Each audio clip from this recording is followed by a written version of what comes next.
Welcome to our continuing series of stories about Pensacola, North America's first place city, the City of Five Flags. And in this series of episodes, we've been going back to see how Pensacola and its people reacted to their part in World War I. And in the most recent episode, we talked about how things that were developing at our new industry, Newport Industries, and at the new Sacred Heart Hospital, and how we had great response to people working for the Red Cross and the Salvation Army, and how the first Liberty Loan bonds had been successfully sold here. And then we also talked about the movement of some of our first troops to Europe, and also the fact that we had had a first casualty in that theater. But today we want to talk a little bit more about what was happening right here in our town.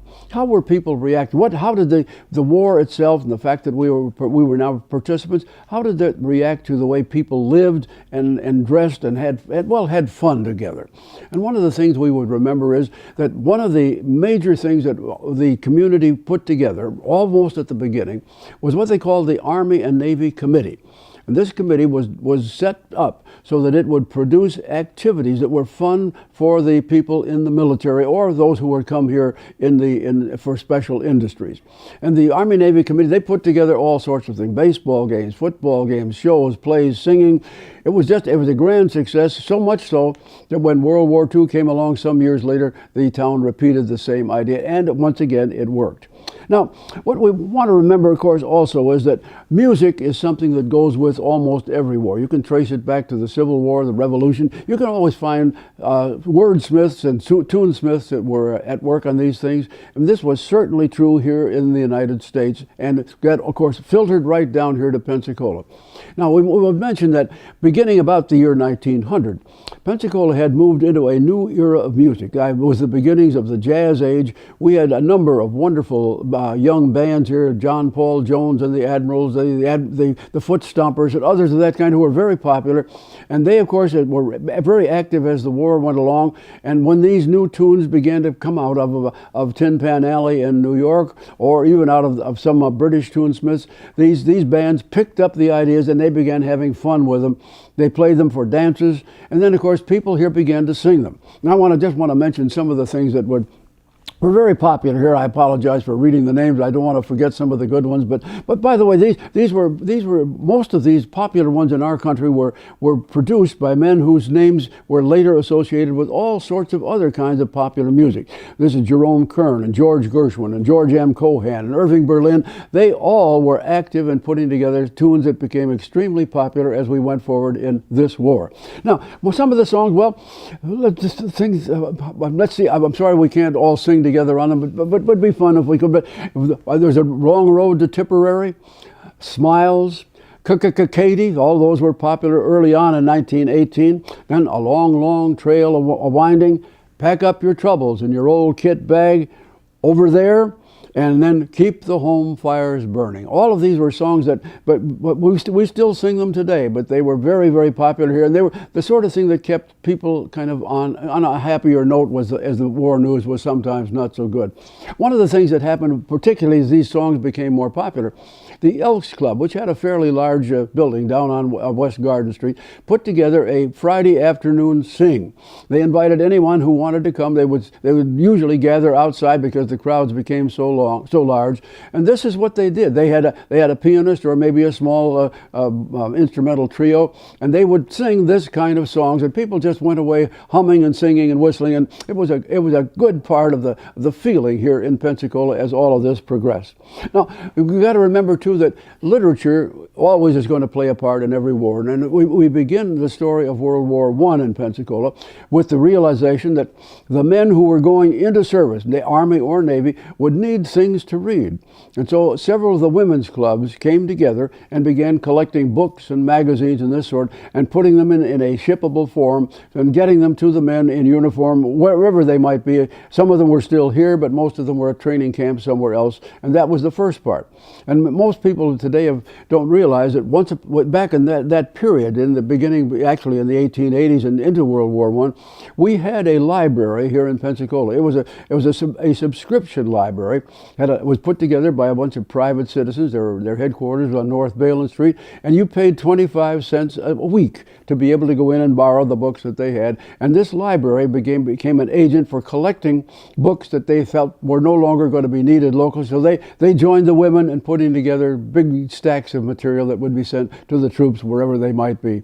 Well, at this point in time, of course, you begin to see a number of authors in print doing things that were, well, if those in the audience who might possibly have studied this in their literature courses in years past, they came forth with literature, with writings that became popular then, and some of them were pretty grim, because some of them were not American authors. These were items, and some of it was poetry put together by men who had been in the trenches, particularly in the British Army, and they had had a very, very difficult time. A man by the name of Wilfred Owen what came out with one called An Anthem for Damned Youth. And it was a very grim story about this man who had been in the trenches and seen his friends dropping like flies around him, and he couldn't help but write it that way. Then Siegfried Sassoon was another one who became very popular. His epic was titled One Who Was With Me in the War. And you can pretty much think for yourself of what he was writing about, his friend who was with him, close to him in the trenches, and then suddenly had been taken away. Robert Graves was another one. He became extremely popular in the United States and here in Pensacola.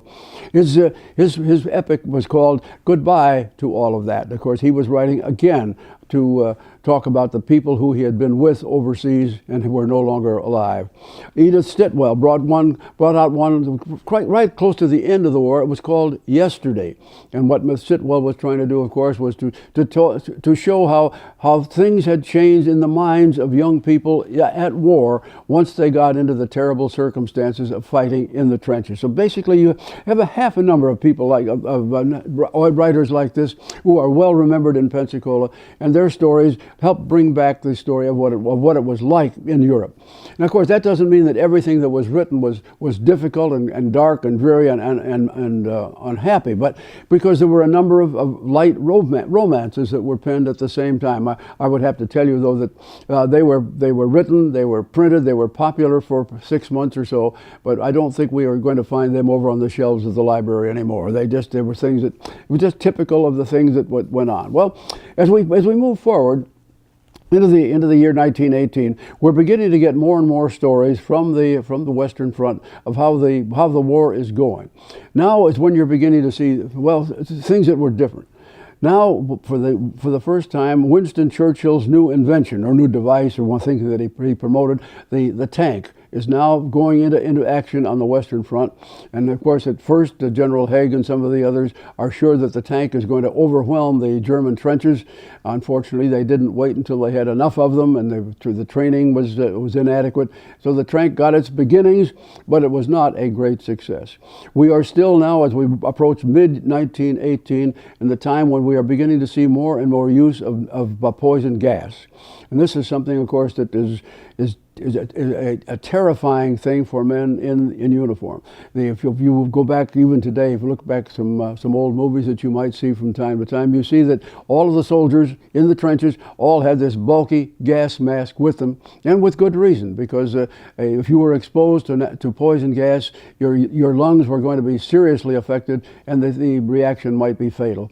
And this was something that, of course, went on all through the war, and that continued on into World War II, because when the war began, no one was sure whether one side or the other or both might resort to that same thing, but happily they did not. Well, of course, here in Pensacola, we're trying to do things that will help others.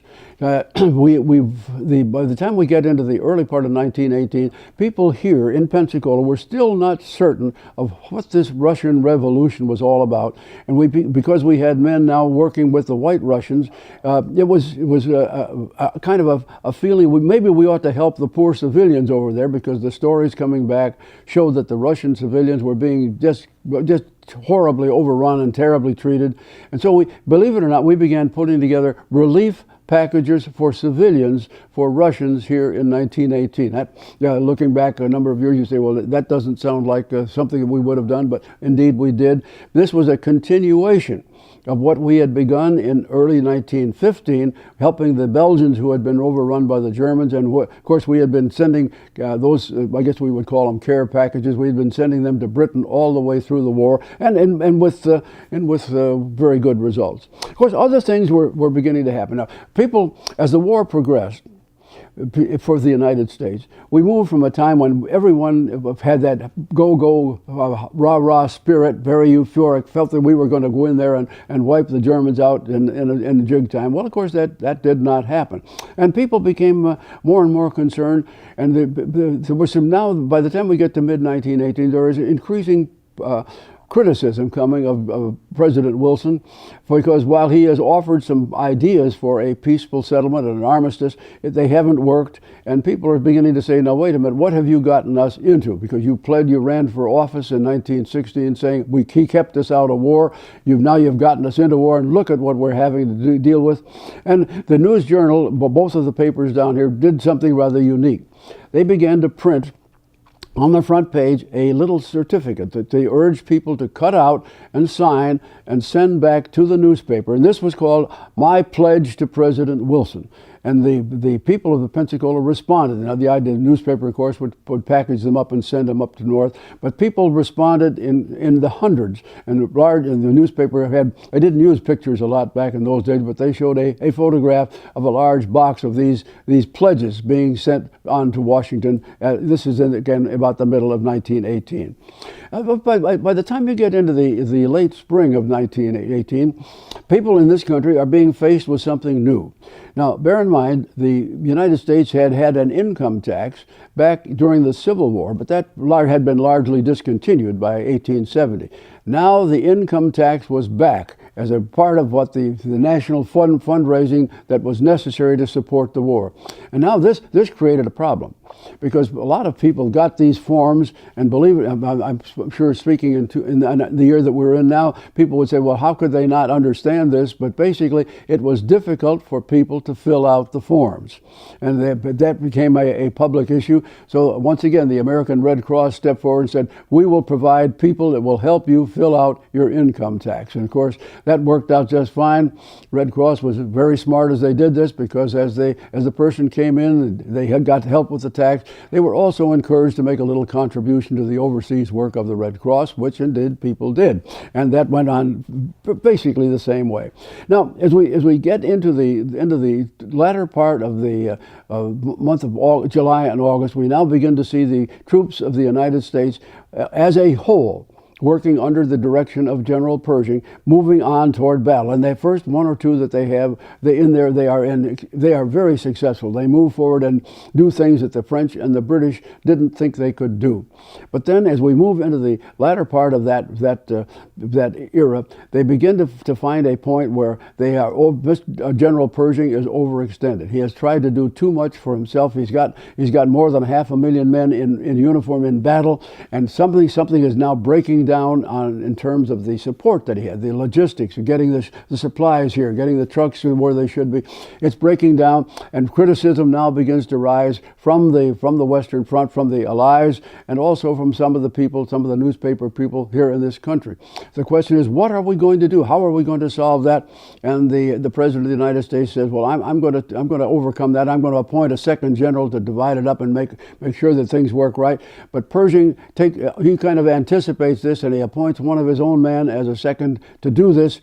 And by the time we get to the month of August, late August of 1918, they have overcome the problems, and we're ready to go on with the final push, in which the United States armies are very, very much a part, along with the French and the British. And that's our story as we come back to you in the next episode.